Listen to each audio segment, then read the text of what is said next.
أعوذ بالله من الشيطان الرجيم. بسم الله الرحمن الرحيم. ألف لام را كتاب أنزلناه إليك لتخرج الناس من الظلمات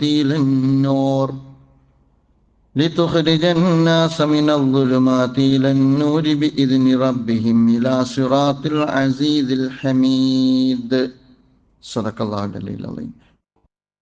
സ്നേഹം നിറഞ്ഞ സത്യവിശ്വാസികളെ, വിശ്വാസിനികളെ, ജീവിതത്തിൻ്റെ എല്ലാ മേഖലയിലും അള്ളാഹുവിൻ്റെ വിധിവിലക്കുകൾ പാലിച്ച് തഖ്വയോടുകൂടി ജീവിക്കണമെന്ന് എന്നോടെന്നപോലെ നിങ്ങളെയും ആദ്യമായി ഉപദേശിക്കുകയാണ്. അള്ളാഹു സുബ്ഹാനഹു വ തആല നമ്മെ എല്ലാവരെയും അനുഗ്രഹിക്കുമാറാകട്ടെ. വിശുദ്ധ റമദാനിൻ്റെ മുഴുദിനരാത്രങ്ങളും അള്ളാഹുവിൻ്റെ അടുക്കൽ നിന്ന് പ്രതിഫലം നേടിയെടുക്കും വിധം പൂർണ്ണമായും ഉപയോഗപ്പെടുത്താനുള്ള ആരോഗ്യവും ആയുസ്സും അള്ളാഹു സുബ്ഹാനഹു വ തആല നമുക്ക് പ്രദാനം ചെയ്യുമാറാകട്ടെ. നമ്മുടെ നമസ്കാരവും നമ്മുടെ നോമ്പും നാഥൻ നമ്മിൽ നിന്ന് സ്വീകരിക്കുമാറാകട്ടെ. വിശുദ്ധ റമദാനിന് ഒരുപാട് പ്രത്യേകതകളുണ്ട്. അതിലേറ്റവും പ്രധാനപ്പെട്ട ഒരു പ്രത്യേകത ഖുർആൻ അവതരിപ്പിക്കപ്പെട്ട മാസമാണ് റമദാൻ എന്നുള്ളതാണ്. ഷഹ്റു റമദാൻ അല്ലദീ ഉൻസില ഫീഹിൽ ഖുർആൻ. അല്ലാഹു സുബ്ഹാനഹു വ തആല ഖുർആൻ അവതരിപ്പിച്ച മാസമാണ് റമദാൻ. ലോകത്തിന് അല്ലാഹു സുബ്ഹാനഹു വ തആല ചെയ്ത ഏറ്റവും വലിയ അനുഗ്രഹമാണ് വിശുദ്ധ ഖുർആനിൻ്റെ അവതരണം എന്ന് പറയുന്നത്. അതേസമയം ഖുർആൻ എന്താണ്, ഖുർആനിനോടുള്ള നമ്മുടെ നിലപാട് എന്താണ്, എന്തായിരിക്കണം എന്നതിലേക്കാണ് നിങ്ങളുടെ ശ്രദ്ധ കൊണ്ടുവരാൻ ഞാൻ ആഗ്രഹിക്കുന്നത്. ആളുകൾ വളരെ ലളിതമായി വിശുദ്ധ ഖുർആനുമായി ബന്ധപ്പെട്ട് വെച്ചു പുലർത്താറുള്ളൊരു സമീപനം, എല്ലാ മതസമൂഹത്തിനും ഓരോ മതഗ്രന്ഥമുണ്ട്, നമുക്കും ഒരു മതഗ്രന്ഥമുണ്ട്. അതുകൊണ്ട് ആ മതഗ്രന്ഥം എന്ന അർത്ഥത്തിലുള്ളൊരു പരിഗണന, ബഹുമാനം, ആദരവ് എല്ലാം ആളുകൾ അതിന് കൊടുക്കുന്നുണ്ട്. രണ്ടാമതൊന്ന്, ഇത് മതഗ്രന്ഥമാണ് എന്ന് മാത്രമല്ല, അത് പാരായണം ചെയ്താൽ ഒരുപാട് പുണ്യം കിട്ടുന്ന ഗ്രന്ഥം കൂടിയാണ്. റമദാനായാൽ എല്ലാവരും, സ്ത്രീകളും കുട്ടികളും എല്ലാം വിശുദ്ധ ഖുർആനിൻ്റെ പാരായണം നന്നായി നിർവഹിക്കുന്നത് നമുക്ക് കാണാൻ കഴിയും. അതും വളരെ സ്വീകാര്യമായ കാര്യം തന്നെയാണ്. വിശുദ്ധ ഖുർആനിൻ്റെ പാരായണത്തിന് അള്ളാഹുവിൻ്റെ അടുക്കൽ നിന്ന് പ്രതിഫലമുണ്ട്. അതേസമയം അതിലപ്പുറം ഖുർആൻ എന്താണ്? ഓതാൻ വേണ്ടി അള്ളാഹു സുബ്ഹാനഹു വ തആല, ആദരിക്കാൻ വേണ്ടി അള്ളാഹു സുബ്ഹാനഹു വ തആല അവതരിപ്പിക്കപ്പെട്ട അല്ലെങ്കിൽ അവതരിച്ചൊരു ഗ്രന്ഥമല്ലല്ലോ. മറിച്ച് വിശുദ്ധ ഖുർആൻ എന്ന് പറയുന്നത് നമ്മുടെ ജീവിതവുമായി ബന്ധപ്പെട്ട് അല്ലാഹു സുബ്ഹാനഹു വ തആല നമുക്ക് നൽകിയിരിക്കുന്ന ഏറ്റവും സുപ്രധാനമായ വഴിവെളിച്ചമാണ്. എങ്ങനെ ഞാൻ ജീവിക്കണമെന്ന്, എങ്ങനെ എൻ്റെ ജീവിതം മുന്നോട്ട് കൊണ്ടുപോകണമെന്ന് എന്നെ എൻ്റെ നാഥൻ പഠിപ്പിക്കുന്ന ആ നാഥൻ്റെ ഭാഗത്തു നിന്നുള്ള എന്നോടുള്ള കലാമാണ് ഖുർആൻ എന്ന് പറയുന്നത്. ആ അളവിൽ നമ്മിൽ എത്ര പേരാണ് ഖുർആനെ സമീപിച്ചിട്ടുള്ളത്? ആ ഒരു ഗൗരവത്തോടു കൂടി നമ്മൾ എത്ര പേരാണ് ഖുർആനിലേക്ക് നോക്കിയിട്ടുള്ളത്, അതിൻ്റെ ആശയങ്ങൾ മനസ്സിലാക്കിയിട്ടുള്ളത്? പ്രിയമുള്ളവരെ, റമദാനിൽ നമുക്ക് നിർവഹിക്കാനുള്ള ഏറ്റവും വലിയ ധർമ്മം ഖുർആനിനോടുള്ള നമ്മുടെ നിലപാട് എന്ത് എന്ന് വിലയിരുത്താനും ആത്മപരിശോധന നടത്താനും അത് തിരുത്താനും നമ്മൾ ആർജവം കാണിക്കുക എന്നുള്ളതാണ്. ഞാൻ ഓതി വെച്ച ആയത്ത് സൂറത്ത് ഇബ്രാഹിമിലെ 1-ാമത്തെ ആയത്താണ്. കിതാബൻ അൻസൽനാഹു ഇലൈക, പ്രവാചകരെ അങ്ങയിലേക്ക് ഞാൻ ഈ വേദഗ്രന്ഥത്തെ അവതരിപ്പിച്ചിരിക്കുന്നു. അങ്ങ് മാത്രമല്ല, ഈ ലോകത്ത് ജീവിച്ചുകൊണ്ടിരിക്കുന്ന മുഴുവൻ മനുഷ്യരെയും ഇരുട്ടിൽ നിന്ന് വെളിച്ചത്തിലേക്ക് നയിക്കാൻ, മാത്രമല്ല ബിഇദ്നി റബ്ബിഹിം ഇലാ സിറാത്തിൽ അസീസിൽ ഹമീദ്. മറ്റിടത്ത് ഖുർആൻ പറയുന്നുണ്ട്, വല്ലാഹു യദ്ഉ ഇലാ ദാരിസ്സലാം. അല്ലാഹു സുബ്ഹാനഹു വ തആല ഈ ലോകത്തെ, ഈ ജനതയെ ക്ഷണിക്കുന്നത് സമാധാനത്തിന്റെ ഗൃഹത്തിലേക്കാണ്. മറ്റിടത്ത് ഖുർആൻ ഞാൻ ഓതി വെച്ച ആയത്ത് തന്നെയാണ്. ഷഹ്റു റമദാൻ അല്ലദീ ഉൻസില ഫീഹിൽ ഖുർആൻ ഹുദൽ ലിന്നാസി വബയ്യിനാത്തിൻ മിനൽ ഹുദാ വൽ ഫുർഖാൻ. അല്ലാഹു സുബ്ഹാനഹു വ തആല ഖുർആൻ അവതരിപ്പിച്ചിരിക്കുന്ന മാസമാണ് റമദാൻ. എന്തിന്? ഹുദൽ ലിന്നാസ്, മനുഷ്യർക്കുള്ള ഹിദായത്താണ്. വബയ്യിനാത്തിൻ മിനൽ ഹുദാ വൽ ഫുർഖാൻ, ലോകത്ത് ജീവിക്കുന്ന മനുഷ്യ സമൂഹത്തിന്റെ സത്യവും അസത്യവും വേർതിരിച്ച് വ്യവച്ഛേദിച്ച് മനസ്സിലാക്കാനുള്ള മാനദണ്ഡമാണ്. എൻ്റെ ജീവിതത്തിൻ്റെ ശരിയേത്, എൻ്റെ ജീവിതത്തിൻ്റെ തെറ്റേത് എന്ന് നിർണയിക്കുന്നിടത്ത് എൻ്റെ മുമ്പിലുള്ള ശരിതെറ്റുകളുടെ മാനദണ്ഡം നാട്ടാചാരമല്ല, നാട്ടിലെ ദർശനങ്ങളല്ല.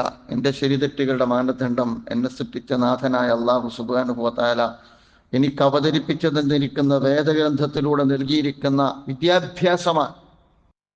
അതുകൊണ്ട് വിശുദ്ധ ഖുർആൻ പറഞ്ഞു ഹുദൽ ലിന്നാസി വബയ്യിനാത്തിൻ മിനൽ ഹുദാ വൽ ഫുർഖാൻ. വിശുദ്ധ ഖുർആൻ പറയുന്നുണ്ട്.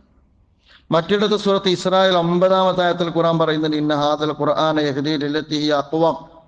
ഏറ്റവും ചൊവ്വായ ഒന്നിലേക്ക് വഴി നടത്തുന്നതാണ് ഖുർആൻ. അതിനുവേണ്ടി അള്ളാഹു ഖുർആൻ അവതരിപ്പിച്ചിട്ടുള്ളത്. അതുകൊണ്ട് വിശുദ്ധ ഖുർആൻ എന്ന് പറയുന്നത് യഥാർത്ഥത്തിൽ നമ്മുടെ ജീവിതവുമായി ബന്ധപ്പെട്ട ഹിദായത്ത, വിശ്വാസത്തെക്കുറിച്ച് ഖുർആൻ പറഞ്ഞു തുടങ്ങുന്നുണ്ട്. അള്ളാഹുവിലുള്ള അചഞ്ചലമായ വിശ്വാസം, തൗഹീദിൽ നിന്നാണ് അത് തുടങ്ങുന്നത്. ലാ ഇലാഹ ഇല്ലല്ലാഹ് എന്ന ഏകദൈവ വിശ്വാസത്തിൽ അധിഷ്ഠിതമായിട്ടാണ് വിശുദ്ധ ഖുർആനിന്റെ അധ്യാപനങ്ങൾ നമുക്ക് അല്ലാഹു സുബ്ഹാനഹു വ തആല പകർന്നു തരുന്നത്. വഇലാഹുക്കും ഇലാഹും വാഹിദ് ലാ ഇലാഹ ഇല്ലാഹു റഹ്മാനുർ റഹീം. വിശ്വാസ സങ്കല്പം എന്ന് പറയുന്നത് ഏകദൈവ വിശ്വാസത്തിൽ അധിഷ്ഠിതമാണ്. അല്ലാഹു അല്ലാതൊരു ഇലാഹില്ല. അല്ലാഹു അല്ലാതൊരു ഇലാഹില്ല എന്ന് പറഞ്ഞാൽ പ്രാർത്ഥിക്കാൻ, സഹായം ചോദിക്കാൻ, അതോടൊപ്പം തന്നെ നമ്മളെ സംബന്ധിച്ചിടത്തോളം അനുസരിക്കാൻ, അടിമപ്പെടാൻ, വഴിപ്പെടാൻ, ജീവിതം മുഴുവൻ തിരിച്ചു വെക്കാൻ അള്ളാഹു അല്ലാതെ മറ്റൊരു ഇലാഹില്ല. അള്ളാഹുവിനുള്ള ഈ അധികാരാവകാശങ്ങൾ നിങ്ങൾ ആരുമായും പങ്കുവെക്കാൻ പാടില്ല. അള്ളാഹുവിനോടല്ലാതെ പ്രാർത്ഥിക്കാൻ പാടില്ല. അള്ളാഹുവിനോടല്ലാതെ സഹായം ചോദിക്കാൻ പാടില്ല. അള്ളാഹുവിനോടല്ലാതെ നിങ്ങളുടെ ജീവിതത്തെ വഴിപ്പെടാൻ പാടില്ല. ശുദ്ധ ഖുർആൻ വളരെ വ്യക്തമായി നമ്മെ പഠിപ്പിക്കുക. മാത്രമല്ല ഖുർആൻ പറഞ്ഞു അലാ ലഹുൽ ഖൽഖു വൽ അംർ. അള്ളാഹു സുബ്ഹാനഹു വ തആല പറയുന്നുണ്ട് സൃഷ്ടാവ് അള്ളാഹുവാണ്. സൃഷ്ടാവ് അള്ളാഹുവാണ്, ശാസനാധികാരവും അള്ളാഹുവിനാണ്. നിങ്ങളുടെ സൃഷ്ടാവ് അള്ളാഹുവാണ്, നിങ്ങളുടെ ശരീരത്തികളുടെ ശാസനാധികാരവും അള്ളാഹുവിനാണ്. തബാറക്കല്ലാഹു റബ്ബുൽ ആലമീൻ. അതുകൊണ്ട് പൂജ കൊണ്ട് സായുജ്യമടയുന്ന ഒരു ദൈവസങ്കല്പമല്ല വിശുദ്ധ ഖുർആൻ നമുക്ക് നൽകുന്ന തൗഹീദിന്റെ സങ്കല്പം എന്ന് പറയുന്നത്. ഏകനായ അള്ളാഹുവിലേക്ക് ജീവിതത്തെ തിരിച്ചു നിർത്തുന്ന, അവന്റെ മുമ്പിൽ മാത്രം തലകുനിക്കുന്ന, അവന് മാത്രം വഴിപ്പെട്ട് ജീവിക്കുന്ന ജീവിത സങ്കല്പം. പ്രവാചകനെ കുറിച്ചും അങ്ങനെയാണ്. പ്രവാചകൻ ഒരു കേവല പുണ്യപുരുഷനായിട്ടല്ല ഖുർആൻ നമുക്ക് പരിചയപ്പെടുത്തി തരുന്നത്. അത്തിയുല്ലാഹ വഅത്തിയുർ റസൂൽ. നിങ്ങൾ അള്ളാഹുവിനെ അനുസരിക്കണം, പ്രവാചകനെ അനുസരിക്കണം. അള്ളാഹുവിനോട് സ്നേഹം ഉണ്ടാകണം. എനിക്ക് റസൂലിനോട് സ്നേഹം ഉണ്ടാകണം. എനിക്ക് അള്ളാഹുവിനോടും റസൂലിനോട് സ്നേഹം ഉണ്ടാകണമെന്ന് മാത്രമല്ല, മറ്റെല്ലാറ്റിനേക്കാളും കൂടുതൽ എനിക്ക് അള്ളാഹുവിനോടും റസൂലിനോട് സ്നേഹം ഉണ്ടാകണം. എൻ്റെ മാതാപിതാക്കളെക്കാളും, എൻ്റെ കുട്ടികളെക്കാളും, എൻ്റെ സമ്പത്തിനേക്കാളും, എൻ്റെ ജീവിതത്തെക്കാളും എനിക്ക് അള്ളാഹുവിനോട് റസൂലിനോട് സ്നേഹം ഉണ്ടാകണം. ഇതിനർത്ഥം എന്താണ്? അവരോട് ഞാൻ ആജ്ഞാനുവൃത്തിയായി മാറണമെന്ന് കൂടിയാണ്, അവരെ ഞാൻ അനുസരിക്കണമെന്ന് കൂടിയാണ്. വിശുദ്ധ ഖുർആൻ തന്നെ പറയുന്നുണ്ട് വളരെ കൃത്യമായിട്ട്,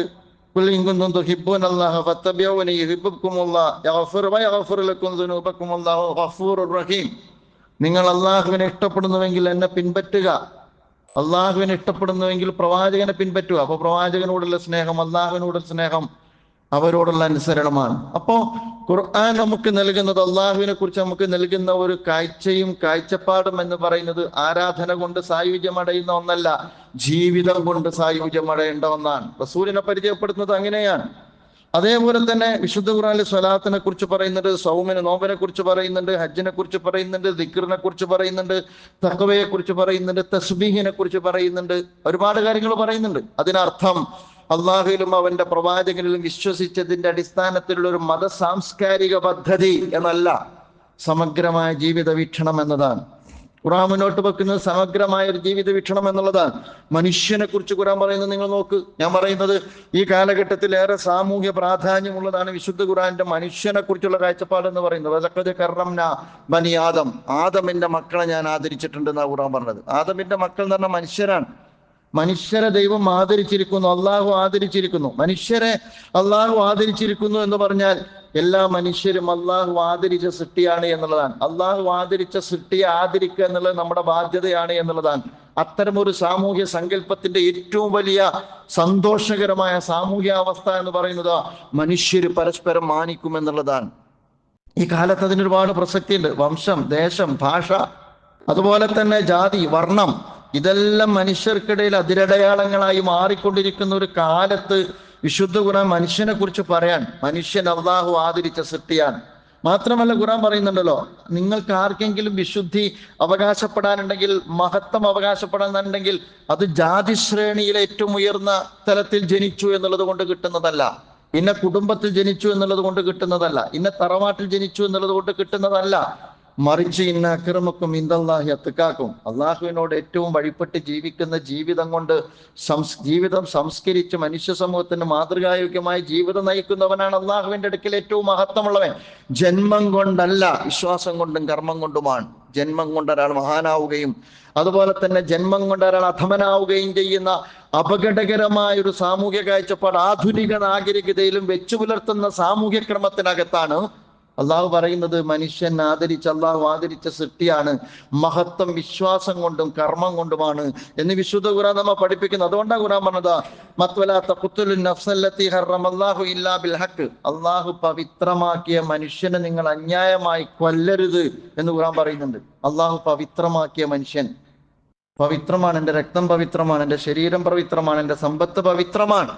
ഈ അർത്ഥത്തിലുള്ള സാമൂഹ്യ മര്യാദ യഥാർത്ഥത്തിൽ ഇസ്ലാം മനുഷ്യന്റെ പകർന്നു. ഈ സമൂഹത്തെ കുറിച്ച് ഖുർആൻ പറയുന്നത് നിങ്ങൾ ആലോചിച്ച് നോക്ക്. ഞാൻ പറയുന്നത് വിശുദ്ധ ഖുർആൻ എന്ന് പറയുന്നത് നമ്മുടെ ജീവിതത്തിലേക്ക് എவ்விதം വെളിച്ചം നൽകുന്നുവെന്നും അത് എவ்விதം ഈ കാലഘട്ടത്തിൽ പ്രസക്തമാണ് എന്ന് നമ്മൾ മനസ്സിലാക്കണ്ടേ, ഉമ്മത്ത് മനസ്സിലാക്കണ്ടേ. സമൂഹത്തെ കുറിച്ച് ഖുർആൻ പറയുന്നത് ഖുർആൻ പറയുന്നുണ്ട്. അല്ലാഹു സുബ്ഹാനഹു വ തആല ഉദ്ദേശിച്ചിരുന്നുവെങ്കിൽ ഒരൊറ്റ സമൂഹത്തെ സൃഷ്ടിക്കാൻ കഴിയുമായിരുന്നു. ഒറ്റ സമൂഹം, ഹിന്ദു ഇല്ല, ക്രിസ്ത്യാനി ഇല്ല, ഒറ്റ മുസ്ലിം സമൂഹം അള്ളാഹുവിന് കഴിയാത്ത കാര്യമല്ലല്ലോ. മലക്കുകൾ അള്ളാഹു സൃഷ്ടിച്ചിട്ടില്ലേ?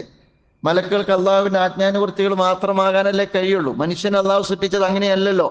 അള്ളാഹുവിനെ ധിക്കരിക്കാൻ കൂടിയുള്ള സ്വാതന്ത്ര്യം കൊടുത്തിട്ടാണ് അള്ളാഹു മനുഷ്യനെ സൃഷ്ടിച്ചിരിക്കുന്നത്. അതിൽ നമ്മൾ എന്തിനാണ് തീർപ്പ് കൽപ്പിക്കുന്നത്? അവരോട് നമുക്ക് സംവദിക്കാം, ആശയവിനിമയം നടത്താം. അന്തിമമായ തീർപ്പ് അള്ളാഹുവാണ്. അതുകൊണ്ടാണ് ഖുർആൻ പറഞ്ഞത് വൈവിധ്യം എന്ന് പറയുന്നത് നമ്മൾ ബേജാറാകേണ്ട കാര്യമല്ല. ഒരു ഏകശില സമൂഹക്രമം എന്ന് പറയുന്നത് ലോകത്ത് പലരും വിഭാവന ചെയ്യുമ്പോൾ ലോകത്ത് നിലനിൽക്കുന്ന വൈവിധ്യത്തെ റിയലൈസ് ചെയ്തുകൊണ്ടാണ് വിശുദ്ധ ഖുർആൻ പറയുന്നത് അതിനകത്ത് നിങ്ങൾ നിങ്ങളുടെ ഐഡിയോളജിക്കലായ ഐഡന്റിറ്റി നിലനിർത്തണം എന്ന് ഖുർആൻ പറയുന്നത്. അള്ളാഹു ആഗ്രഹിച്ചിരുന്നതിന് ഒറ്റ സമൂഹമാക്കുമായിരുന്നു. അടുത്ത് കഴിഞ്ഞിട്ട് ഖുർആൻ എന്താ പറയുന്നത്? അള്ളാഹു സുബ്ഹാനഹു വ തആല നിങ്ങൾക്ക് ഹിദായത്ത് തന്നിരിക്കുന്നു. നിങ്ങൾക്ക് നന്ദി ഉള്ളവരാകാം, നന്ദി ഇല്ലാത്തവരാകാം. അള്ളാഹുവിനെ ധിക്കരിക്കുന്നവരുടെ കൂടിയുള്ളതാണ് സൂര്യന്റെ വെളിച്ചം. അതുപോലെ തന്നെ ആകാശത്തിന്റെ മേലാപ്പ്, ഭൂമിയുടെ പരപ്പ്, ഇത് മുഴുവൻ മനുഷ്യർക്കുള്ളതാണ്. അത് കഴിഞ്ഞിട്ട് വിശുദ്ധ ഖുർആൻ അടുത്ത് പറയുന്നത് തീർച്ചയായിട്ടും അള്ളാഹു സുബ്ഹാനഹു വ തആല പറയുന്നുണ്ട്, നിങ്ങൾ ദീനിൽ ബലാത്കാരമില്ല. നിർബന്ധിച്ചിട്ട് ആർക്കും നിങ്ങൾ ഈ ആശയം കെട്ടിയേൽപ്പിക്കാൻ പാടില്ല. ജനഹൃദയങ്ങളോടാണ് ഖുർആൻ സംസാരിക്കുന്നത്. ജനഹൃദയങ്ങളോടാണ് ഖുർആൻ സംസാരിക്കുന്നത്. അത് കഴിഞ്ഞ് വിശുദ്ധ ഖുർആൻ പറഞ്ഞു വലാ തസബ്ബുല്ലദീന യദ്ഊന മിൻ ദൂനില്ലാഹ്, അല്ലാഹു അല്ലാതെ മറ്റു ദൈവങ്ങളെ വിളിച്ചു പ്രാർത്ഥിക്കുന്ന അവരുടെ ആരാധനാമൂർത്തികളെ നിങ്ങൾ അധിക്ഷേപിക്കാൻ പാടില്ല. നിങ്ങൾ ആലോചിച്ച് നോക്ക്. ഇത്രയും കാര്യം വിശുദ്ധ ഖുർആൻ ഒരു ബഹുസ്വര സാമൂഹ്യ ജീവിതത്തിൽ വിശ്വാസികളുടെ സമൂഹത്തിന് പകർന്നു കൊടുക്കുന്ന ഉജ്ജ്വലമായ സാമൂഹ്യ പ്രസക്തിയുള്ള വിദ്യാഭ്യാസമാണ്. സമൂഹത്തെക്കുറിച്ച്, വൈവിധ്യത്തെക്കുറിച്ച്, വിശ്വാസ സങ്കല്പത്തെക്കുറിച്ച്, അപരമത വിശ്വാസ കാഴ്ചപ്പാടിനെ കുറിച്ച് വളരെ കൃത്യമായി കുറെ നമ്മൾ പഠിപ്പിക്കുകയാണ്. ഞാൻ പറയുന്നത് മഹാനായ പ്രവാചകൻ റസൂലുള്ളാഹി സ്വല്ലല്ലാഹി അലൈഹി വസല്ലം 14 നൂറ്റാണ്ട് മുമ്പ് തുല്യതയില്ലാത്ത ഒരു സമൂഹത്തെ കെട്ടിപ്പടുത്ത് വളർത്തി ലോകത്തിന്റെ മുമ്പേ മാതൃക കാണിക്കുമ്പോൾ ആ അർത്ഥത്തിലുള്ള വൈവിധ്യത്തെ പ്രവാചകൻ റസൂലുള്ളാഹി സ്വല്ലല്ലാഹി അലൈഹി വസല്ലം ലോകത്തിന് മുമ്പ് ഭംഗിയായി വരച്ച് കാണിച്ചു കൊടുത്തിട്ടുണ്ട്. അവ സമൂഹത്തെക്കുറിച്ച്, സമ്പത്തിനെ കുറിച്ച് ഞാൻ വിശദീകരിക്കേണ്ടതില്ല. നിങ്ങൾക്കറിയാം, അള്ളാഹുവിൻ്റെതാണ് സ്വത്ത്, നിന്റേതല്ല. ഇത് വരുന്നതോടുകൂടി സ്റ്റേറ്റിൻ്റെതല്ല, വ്യക്തിയുടേതല്ല, അള്ളാഹുവിൻ്റെതാണ്. സ്റ്റേറ്റിൻ്റെതെന്ന് പറയുമ്പോൾ സ്വകാര്യ സ്വത്ത് നിരാകരിക്കുമ്പോൾ സാമ്പത്തിക വളർച്ച ഉണ്ടാവില്ല. ലോകത്ത് പഠിച്ചതാണ്, മനസ്സിലാക്കിയതാണ്. അതേസമയം വ്യക്തികൾക്ക് എങ്ങനെയും സമ്പത്ത് സമ്പാദിക്കാനുള്ള സ്വാതന്ത്ര്യം നൽകുമ്പോൾ അത് ഒരുപാട് സാമ്പത്തികമായ അരാജകത്വത്തിലേക്ക് നാടിനെ നയിക്കും. അള്ളാഹുവിൻ്റെതാണ് സ്വത്ത്. സമ്പാദിക്കുന്നത് ഹലാലാകണം, ചെലവഴിക്കുന്നത് ഹലാലാക്കണം. ആത്താക്കും, നിങ്ങൾക്ക് അല്ലാഹ് തന്നി നിങ്ങൾ കൊടുക്കണം എന്നാ. നിങ്ങൾക്ക് ഞാൻ നൽകിയതിൽ നിന്ന് നമ്മൾ കൊടുക്കണമെന്ന സമ്പത്തിനെ കുറിച്ച് ഞാൻ പിന്നീട് പറയുന്നുണ്ട്. അപ്പൊ ഞാൻ പറഞ്ഞു വരുന്നത് ആ അർത്ഥത്തിൽ അള്ളാഹുവിനെ കുറിച്ച്, റസൂലിനെ കുറിച്ച്, ജീവിതത്തിന്റെ ആത്മസംസ്കരണത്തെ കുറിച്ച്, അതിനുള്ള ആരാധനാ രീതികളെ കുറിച്ച്, മനുഷ്യനെ കുറിച്ച്, സമൂഹത്തെ കുറിച്ച്, സാമൂഹ്യ ജീവിതത്തിൽ പാലിക്കേണ്ടുന്ന അദബിനെ കുറിച്ച് ഒരു മതവേദ ഗ്രന്ഥം ഇങ്ങനെ എന്തിനാണ് സംസാരിക്കുന്നത്? നമുക്കറിയാം, വിശുദ്ധ ഖുർആൻ പറയുന്നുണ്ടോ വലാ തുസഇർ ഖദ്ദക ലിന്നാസി വലാ തംശി ഫിൽ അർളി മർഹ ഇന്നക ലൻ തഖ്രിഖൽ അർള വലൻ തബ്ലഗൽ ജിബാല തൂല എന്ന് വിശുദ്ധ ഖുർആൻ പറയുന്നുണ്ട്. വലാ തുസഇർ ഖദ്ദക ലിന്നാസി വലാ തംശി ഫിൽ അർളി മർഹ, നിങ്ങൾ ഒരിക്കലും ഭൂമിയിലൂടെ എന്ത് ചെയ്യരുത്, നിന്നെ നോക്കുന്ന ആളുകളിലേക്ക് നീ മുഖം തിരിക്കരുത്. വലാ തുസഇർ ഖദ്ദക, നിന്റെ മുഖം തിരിക്കരുത്. വലാ തംശി ഫിൽ അർളി മർഹ, ഭൂമിയിലൂടെ അഹങ്കാരത്തോടുകൂടി നടക്കരുത്. ഞാൻ ഒരാളെ കാണുമ്പോൾ പുഞ്ചിരി സ്വതക്കെ എന്ന് റസൂലുള്ളാഹി സ്വല്ലല്ലാഹി അലൈഹി വസല്ലം പഠിപ്പിച്ചില്ലേ? ഞാൻ ഒരാളെ കാണുമ്പോൾ മുഖം തിരിക്കാൻ പാടില്ല. ഞാൻ അതുപോലെ തന്നെ ഭൂമിയിൽ അഹങ്കാരത്തോടുകൂടി നടക്കാൻ പാടില്ല. ഖുർആൻ പറയുന്നത് ഇന്നല്ലാഹ ലാ യുഹിബ്ബു കുല്ല മുഖ്താലിൻ ഫഖൂർ. അല്ലാഹു സുബ്ഹാനഹു വ തആല അങ്ങനെയുള്ള അഹങ്കാരികളെ ഇഷ്ടപ്പെടുന്നില്ല. സമ്പത്ത് കൊണ്ട്, സൗകര്യം കൊണ്ട്, സൗന്ദര്യം കൊണ്ട്, ശരീരബലം കൊണ്ട്, കായിക ബലം കൊണ്ട്, പാർട്ടി ബലം കൊണ്ട്, അധികാര ബലം കൊണ്ട്, ഇതൊക്കെ നമ്മുടെ സമൂഹത്തിൽ കാണുന്നതാണ്. അവിടെ നിന്നൊക്കെ മനുഷ്യനാകുകയാണ് ഖുർആൻ. മനുഷ്യൻ എന്ന് പറയുന്ന മേൽവിലാസത്തിൽ അവന് നിർവഹിക്കാനുള്ള ഉത്തരവാദിത്വത്തെ കുറിച്ച് ബോധ്യപ്പെടുത്തുകയാണ് ഖുർആൻ. വഖുസുദ് ഫീ മശീക വഗ്ളുദ് മിൻ സൗതിക. ഖുർആൻ പറയുന്നില്ലേ, വഖുസുദ് ഫീ മശീക, നിന്റെ നടത്തത്തിൽ മിതത്തുണ്ടാകണം. നിന്റെ നടത്തം കാണുമ്പോ ഏതോ അർത്ഥത്തിൽ അരികെ ചേർന്ന് നിൽക്കുന്ന മനുഷ്യർക്ക് തോന്നാൻ പാടില്ല അവനെ കൂടി അവഗണിക്കുന്നതാണ് എന്ന്. നിന്റെ നടത്തത്തിൽ മിതത്വം വേണം. വഗ്ളുദ് മിൻ സൗതിക, നിന്റെ ശബ്ദം നീ താഴ്ത്തണം. എന്നിട്ട് ഖുർആൻ പറഞ്ഞൊരു തത്വമാണ് ഇന്ന അൻകറൽ അസ്വാത്തില സൗത്തുൽ ഹമീർ, ഏറ്റവും മോശപ്പെട്ട ശബ്ദം കഴുതയുടെ ശബ്ദം എന്ന് ഖുർആൻ പറയുന്നുണ്ട്. അത് പറയുന്നത് എന്തിനാണ്? ലോകത്ത് സമൂഹത്തിനകത്ത് നമ്മുടെ ജീവിതത്തിൽ ബഹളം ഉണ്ടാക്കുന്ന ഒരാളല്ല, മറിച്ച് മാന്യമായി നടക്കുകയും മാന്യമായി സംസാരിക്കുകയും ചെയ്യുന്നവന്റെ പേരാണ് വിശ്വാസി എന്നാണ്. അതുപോലെ തന്നെ വിശുദ്ധ ഖുർആൻ പറയും, നമുക്കൊക്കെ അറിയുന്ന ഇത് ഓരോന്നായിട്ട് പറയേണ്ടതാണ്. ഞാൻ ഒരു തത്വം പറയാനാണ് അതൊക്കെ പറയുന്നത്. വിശുദ്ധ ഖുർആൻ പറയുന്നുണ്ട്, യാ അയ്യുഹല്ലദീന ആമനൂ ഇജ്തനിബൂ കസീറൻ മിനൽ-ളന്നി ഇന്ന ബഅദൽ-ളന്നി ഇസ്മുൻ. നിങ്ങൾ ആളുകളെ ഊഹം വെച്ച് പുലർത്താൻ പാടില്ല. ഖുർആൻ പറയുന്നുണ്ടല്ലോ, നിങ്ങൾ ആളുകളെ കുറിച്ച് ഊഹം പൊലിച്ചു, അവൻ അങ്ങനെ ആയിരിക്കും, ഇവളിങ്ങനെ ആയിരിക്കും, മറ്റോ അങ്ങനെ ആയിരിക്കും. ഭാര്യയെക്കുറിച്ച്, മക്കളെക്കുറിച്ച്, അയൽക്കാരെ കുറിച്ച്, സമൂഹത്തെക്കുറിച്ച്, കൂടുള്ളവരെ കുറിച്ച്. പിന്നെ നമ്മളെ ജീവിതത്തിൽ ഇബ്ലീസ് പണിയെടുക്കാൻ തുടങ്ങും. അതുകൊണ്ട് ഖുർആൻ പറഞ്ഞു, നിങ്ങൾ ഒരാളെ കുറിച്ച് ഊഹം വെച്ച് പുലർത്താൻ പാടില്ല. ഇന്ന ബഅദൽ-ളന്നി ഇസ്മുൻ, ചില ഊഹങ്ങൾ തെറ്റാകാം. എന്നിട്ട് ഖുർആൻ പറയുന്നുണ്ട്, വലാ തജസ്സസു, രഹസ്യം ചെയ്യുന്ന അന്വേഷിക്കാൻ പാടില്ല. വലാ യഗ്തബ് ബഅദുക്കും അലാ ബഅദ്, ഒരാളെ കുറിച്ച് ഈബത്ത് പറയാൻ പാടില്ല. അതിനെക്കുറിച്ച് ഖുർആൻ പറഞ്ഞു തന്നു. ഒരാളുടെ അഭാവത്തിൽ ഒരാളെ കുറിച്ച് നമ്മൾ പരദൂഷണം പറയുന്നതിനെ കുറിച്ച് ഖുർആൻ പറയുന്നത്, അയ്യുഹിബ്ബു അഹദുക്കും അയ്യഅകുല ലഹമ അഖീഹി, നിന്റെ സഹോദരന്റെ പച്ചമാംസം തിന്നാൻ നീ ഇഷ്ടപ്പെടുന്ന. ഫഖരിതുമു, നീ അത് വെറുക്കും. വത്തഖുല്ലാഹ്, അല്ലാഹുവിനെ സൂക്ഷിക്കണം എന്നാണ്. അപ്പൊ നിങ്ങൾ ആലോചിച്ചൊക്കെ എത്ര ശക്തമായിട്ടാണ് ഒരു സാമൂഹ്യ അച്ചടക്കത്തിന് ഉപകരിക്കുന്ന മാർഗനിർദ്ദേശം ഖുർആൻ നൽകുന്നത്. നമ്മൾ മൂന്നാൾ നിൽക്കുന്നു, മൂന്നാമൻ പോയാൽ നമ്മൾ രണ്ടാൾ അയാളെ കുറിച്ച് പറയുന്നു, നാലാൾ നിൽക്കുന്നു, നാലാമൻ പോയാൽ മൂന്നാളെ കുറിച്ച് പറയുന്നു. നമുക്കകത്തുള്ള സ്വൈരജീവിതം തകർക്കാൻ ഇതിലും വലിയ അപകടകരമായ ഒരു സ്വഭാവ ദൂഷ്യം വേറെ ഒന്നില്ലല്ലോ. ഈബത്തിനെ കുറിച്ച് നിങ്ങൾ പഠിച്ചാൽ മനസ്സിലാക്കാൻ പറ്റുമോ? പലപ്പോഴും കലാപത്തിന്റെ കാതലായി വർത്തിക്കുന്നത് ഇത്തരത്തിലുള്ള കാര്യങ്ങളാണ്. അവിടെയാണ് ഖുർആൻ പറഞ്ഞത്, അത് നിങ്ങൾ ഒരാളുടെ മാംസം തിന്നുന്നതിന് സമാനമാണ്. ഇങ്ങനെ നമ്മൾ പരിശോധിച്ചു നോക്കിയാൽ മനുഷ്യനോട് വീട്ടുകാർ തമ്മിൽ, അയൽക്കാർ തമ്മിൽ പാലിക്കേണ്ട അദബിനെ കുറിച്ച് വരെ ഖുർആൻ പറയുന്നുണ്ട്. യാ അയ്യുഹല്ലദീന ആമനൂ ലാ തദ്ഖുലൂ ബുയൂതൻ ഗൈറ ബുയൂതികും ഹത്താ തസ്തഗ്നിസൂ വതുസല്ലിമൂ അലാ അഹ്ലിഹാ.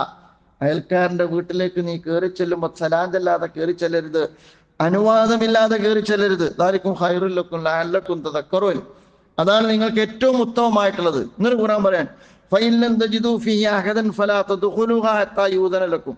നിങ്ങൾ അവിടെ ആരെയും കണ്ടില്ല എന്ന് നോക്കുക, എന്നാൽ നിങ്ങൾ പ്രവേശിക്കാൻ പാടില്ല. നമ്മൾ അയൽക്കത്ത് വീട്ടിൽ പോയി കഴിഞ്ഞാൽ നിങ്ങൾ സലാം പറഞ്ഞിട്ടും വാതിൽ മുട്ടിയാലും ഒരാൾ വാതിൽ തുറന്നു വരുമ്പോൾ നമ്മൾ വാതിൽ നേർക്ക് നേരെ കാണുന്ന പോലെ നിൽക്കരുത്, മാറി നിൽക്കണം എന്നാണ് പ്രവാചകൻ സല്ലല്ലാഹു അലൈഹി വസല്ലം പഠിപ്പിച്ചത്.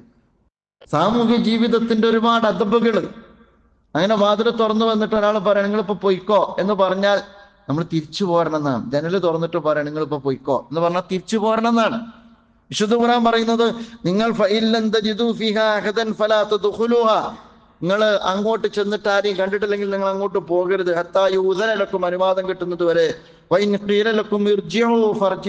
നിങ്ങളോട് ഒരു കൂട്ടുകാരൻ പറയാം നിങ്ങളിപ്പോ പൊയ്ക്കോ എന്ന് പറഞ്ഞാൽ ഇങ്ങോട്ട് പോകാനാണ്, എന്നിട്ട് കയറി ചെല്ലാൻ പാടില്ല എന്നാണ്.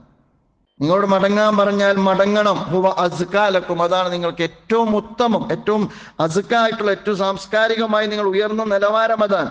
അല്ലാഹു ബിമാ തഅമലൂന അലീം, നിങ്ങൾ ചെയ്തുകൊണ്ടിരിക്കുന്നൊക്കെ അള്ളാഹുവിന് അറിയുള്ളവനാണ്. ഞാൻ പറഞ്ഞു വരുന്നത്, ഇങ്ങനെ ഒരുപാട് മനുഷ്യ ജീവിതത്തെക്കുറിച്ച്, ശാസ്ത്രത്തെക്കുറിച്ച്, ചരിത്രത്തെക്കുറിച്ച്, അതുപോലെ തന്നെ ഫിലോസഫിക്കലായിട്ടുള്ള നിർദ്ദേശങ്ങൾ, ഇതെല്ലാം ഖുർആന്റെ ഉള്ളടക്കത്തിൽ നമുക്ക് കാണാവുന്നതാണ്. ഭൂമിയുടെ, ആകാശത്തിന്റെ, ജീവജാലങ്ങളെ, ഇതിന്റെ എല്ലാം ശാസ്ത്രീയമായ ഒരുപാട് ഉള്ളടക്കം ഖുർആൻ നമ്മൾ കാണും. തേനീച്ചയെ കുറിച്ച് ഖുർആൻ പറയുന്നുണ്ട്, ഉറുമ്പിനെ കുറിച്ച് ഖുർആൻ പറയുന്നുണ്ട്, പശുവിനെ കുറിച്ച്. പശു എന്ന അധ്യായം ഉണ്ട് അല്ലേ? പശു ഇന്നത്തെ ഏറ്റവും പ്രധാനപ്പെട്ട കഥാപാത്രമാണ് പശു. പശു എന്ന് പറയുന്ന അധ്യായമുണ്ട്. നഹ്ലി, തേനീച്ച എന്ന് പറയുന്ന അധ്യായമുണ്ട്. അതുപോലെ തന്നെ നംലുണ്ട്, ഉറുമ്പുണ്ട്. ഒട്ടകത്തെ കുറിച്ച് ഖുർആൻ പറയുന്നുണ്ട്. അതേപോലെ തന്നെ ചരിത്രം, പൂർവകാല പ്രവാചകന്മാരിൽ 25 പ്രവാചകന്മാരുടെ ചരിത്രം ഖുർആൻ പറയുന്നുണ്ട്. ഞാൻ പറഞ്ഞു വരുന്നത്, എന്നാൽ ഇതൊരു ചരിത്ര ഗ്രന്ഥമല്ല, എന്നാൽ ഇതൊരു ഫിലോസഫിക്കൽ ഗ്രന്ഥമല്ല, എന്നാൽ ഇതൊരു ശാസ്ത്ര ഗ്രന്ഥമല്ല. ഇത് മനുഷ്യന്റെ ജീവിതത്തിന്റെ ഹിദായത്താണ്, എന്റെ ജീവിതത്തിന്റെ ഹിദായത്താണ്. നിങ്ങൾ അത്ഭുതപ്പെട്ടു പോകുന്ന ഒരു വിശുദ്ധ ഖുർആൻ പറയുന്നുണ്ടല്ലോ, വഇന്നലക്കും ഫിൽ അനാമി ലഇബ്റതൻ തുസ്ഖീകും മിമ്മാ ഫീ ബുതൂനിഹി മിൻ ബൈനി ഫർസിൻ വദമിൻ ലബനൻ ഖാലിസൻ സായിഅൻ ലിശ്ശാരിബീൻ.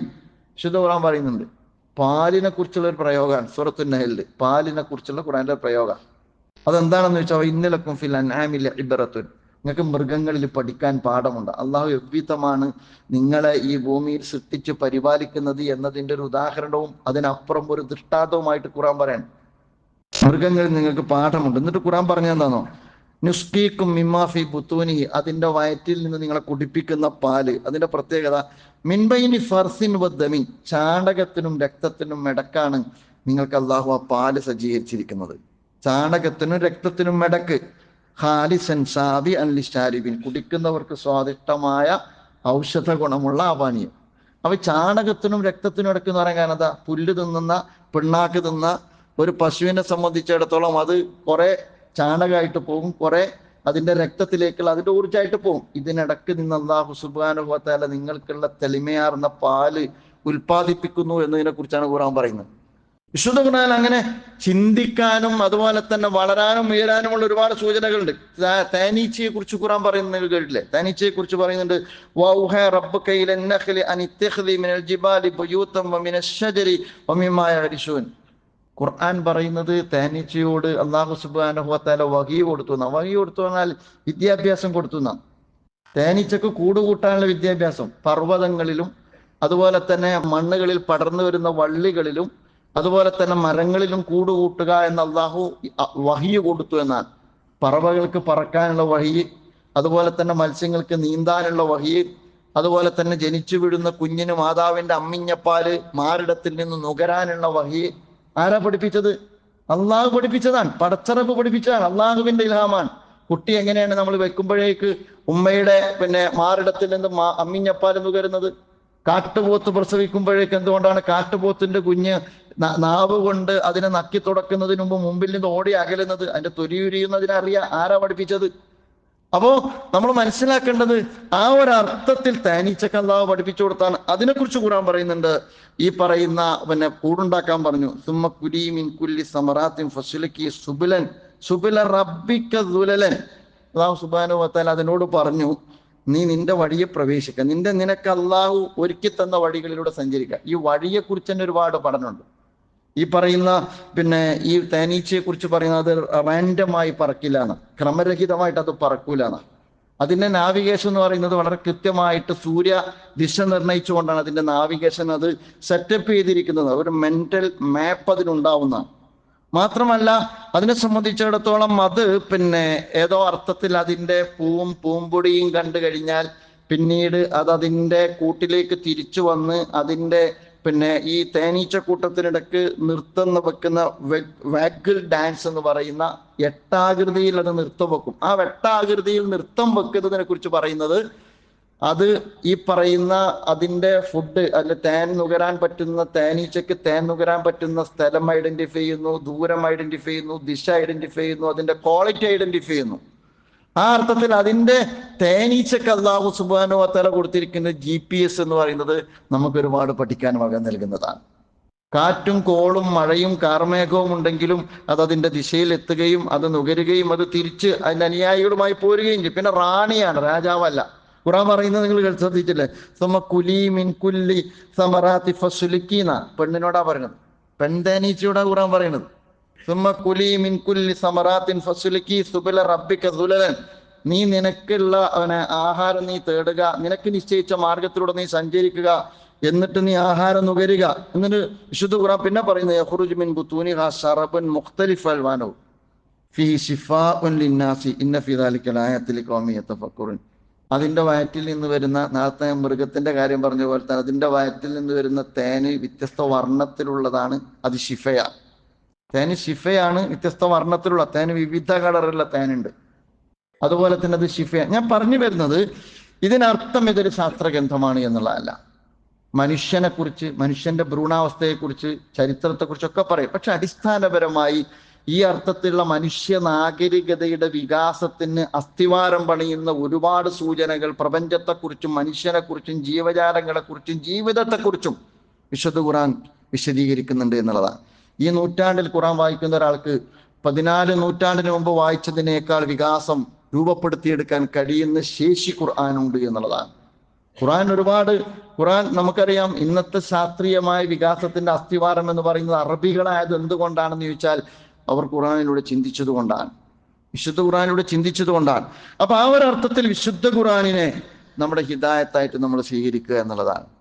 നമ്മൾ മനസ്സിലാക്കേണ്ട ഒരു കാര്യം, മനുഷ്യനെക്കുറിച്ചും സമൂഹത്തെക്കുറിച്ചും സമ്പത്തിനെക്കുറിച്ചും പ്രപഞ്ചത്തെക്കുറിച്ചും പ്രകൃതിയെക്കുറിച്ചും മുഴു ജീവിതത്തെക്കുറിച്ചും പറയുന്ന ഖുർആനിനെ നമ്മുടെ ജീവിതത്തിന്റെ വഴികാട്ടിയായി നമുക്ക് അംഗീകരിക്കാൻ കഴിയുന്നുണ്ടോ എന്ന് നമ്മൾ ആലോചിക്കണമെന്ന് പറയാനാണ് ഞാനിത് പറയുന്നത്.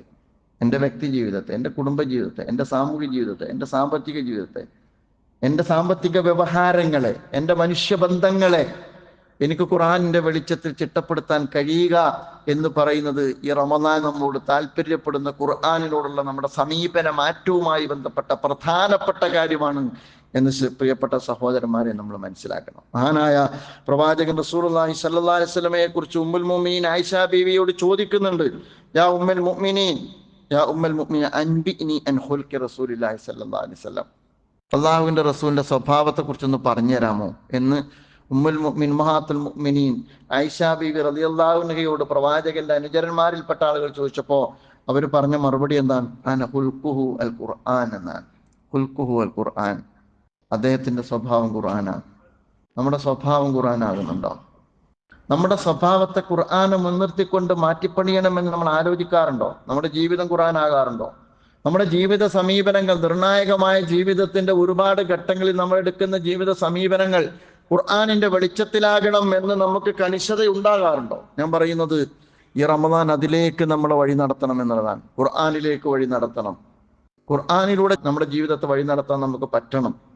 ആ അർത്ഥത്തിലേക്ക് ഖുർആനോടുള്ള സമീപനം നമുക്ക് സ്വീകരിക്കാൻ പറ്റണം. വിശുദ്ധ ഖുർആൻ പറയുന്നത്, സുമ്മ ഔറസ്നൽ കിതാബ് അല്ലദീന ഇസ്തഫൈനാഹു മിൻ ഇബാദിനാ ഫമിൻഹും ളാലിമുൻ ലിനഫ്സിഹി വമിൻഹും മുഖ്തസിദൻ വമിൻഹും സാബിഖുൻ ബിൽ ഖൈറാത്ത് ബിഇദ്നില്ലാഹി ദാലിക ഹുവൽ ഫദ്ലുൽ കബീർ. സൂറത്ത് ഫാത്തിറിൽ ഖുർആനിനെ ആളുകൾ ഏറ്റെടുത്ത 3 തരത്തെക്കുറിച്ച് ഖുർആൻ പറയുന്നുണ്ട്. നിങ്ങൾ ഞാനും എവിടെയാണ് നിൽക്കുന്നത് നമുക്ക് മാർക്കിടാവുന്നതാണ്.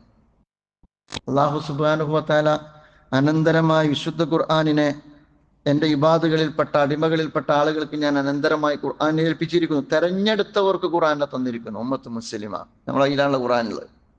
ഖുർആൻ തന്നിരിക്കുന്നു. എന്നൊരു ഖുർആൻ പറയാം, അല്ലാഹു സുബ്ഹാനഹു വ തആല പറയാം, ഫമിൻഹും ളാലിമുൻ ലിനഫ്സിഹി, അതിലൊരു കൂട്ടർ അതിനെ അവഗണിച്ചവരാണ്, പാടെ അവഗണിച്ചവരാണ്. രണ്ടാമത് ഖുർആൻ പറയുന്നത് വമിൻഹും മുഖ്തസിദൻ, രണ്ടാമതൊരു കൂട്ടർ മധ്യമ നിലപാട് സ്വീകരിച്ചവരാണ്. അതിനെടുത്തിട്ടുണ്ട്, തോന്നുന്നത് പോലെയൊക്കെ സമയം സ്വീകരിക്കുന്നുണ്ട്, ചിലപ്പോൾ അത് ഓതുന്നുണ്ട്, പാരായണം ചെയ്യുന്നുണ്ട്, ചിലപ്പോൾ പഠിക്കുന്നുണ്ട്, ജീവിതത്തിൽ ചിലതൊക്കെ എടുക്കുന്നുണ്ട്, ചിലതെടുക്കുന്നില്ല. മൂന്നാമതൊരു വിഭാഗത്തെക്കുറിച്ച് ഖുർആൻ പറഞ്ഞത് വമിൻഹും സാബിഖുൻ ബിൽ ഖൈറാത്തി ബിഇദ്നില്ലാ, മറ്റൊരു കൂട്ടർ വിശുദ്ധ ഖുർആനെ നെഞ്ചേറ്റിക്കൊണ്ട് നന്മകളിൽ മുന്നേറുന്ന വിഭാഗമാണ്. അത്തരക്കാരിൽ അല്ലാഹു സുബ്ഹാനഹു വ തആല നമ്മെ എല്ലാവരെയും ഉൾപ്പെടുത്തി അനുഗ്രഹിക്കുമാറാകട്ടെ എന്ന് പ്രാർത്ഥിക്കുകയാണ്. അത് വളരെ പ്രധാനമാണ് സുഹൃത്തുക്കളെ. ഞാൻ പറയുന്നത് ഖുർആനോടുള്ള നമ്മുടെ ബാധ്യത, പാരായണം ചെയ്യണം, തജ്വീദ് അനുസരിച്ച് പാരായണം ചെയ്യണം. വറത്തിലിൽ ഖുർആന തർത്തീല, തജ്വീദ് അനുസരിച്ച് പാരായണം ചെയ്യണം. നമ്മൾ ഖുർആൻ കേൾക്കണം. ഇദാ ഖുരിയൽ ഖുർആനു ഫസ്തമിഉ ലഹു വഅൻസിതു ലഅല്ലക്കും തുർഹമൂൻ. ഖുർആൻ നമ്മളിങ്ങനെ ശാന്തമായിരുന്ന് കേൾക്കണം. റസൂലുള്ളാഹി സ്വല്ലല്ലാഹി അലൈഹി വസല്ലം കേൾക്കാറുണ്ടായിരുന്നു. പക്ഷെ അപകടം ചെയ്യരുത്, ഖുർആൻ ഇട്ടിട്ട് നമ്മൾ വേറെ പണിയെടുക്കരുത്. അത് ഖുർആനോടുള്ള അവഗണനയാണ്. ഖുർആൻ വന്നാൽ ഖുർആന്റെ ശബ്ദം നിങ്ങൾ കേട്ടാൽ വൻസിത്തു, നമ്മൾ ചില പരിപാടിയിലൊക്കെ ഖുർആൻ അങ്ങോട്ട് ഇടും, എല്ലാ ബഹളവും നമ്മൾ നടത്തും. അത് ഖുർആനോടുള്ള അവഗണനയാണ്. നിങ്ങൾ വിശുദ്ധ ഖുർആൻ വൈദാ ഖുരിയൽ ഖുർആൻ, ഇദാ ഖുർആൻ ഓതി കേൾപ്പിക്കപ്പെട്ടാൽ ഫസ്തമിഉ ലഹു, നിങ്ങൾ കേൾക്കണം. വഅൻസിതു ലഅല്ലക്കും തുർഹമൂൻ, നിങ്ങൾ നിശബ്ദത പാലിക്കണം, ഖുർആൻ കേൾക്കണം, ഖുർആൻ മനഃപ്പാഠമാക്കണം.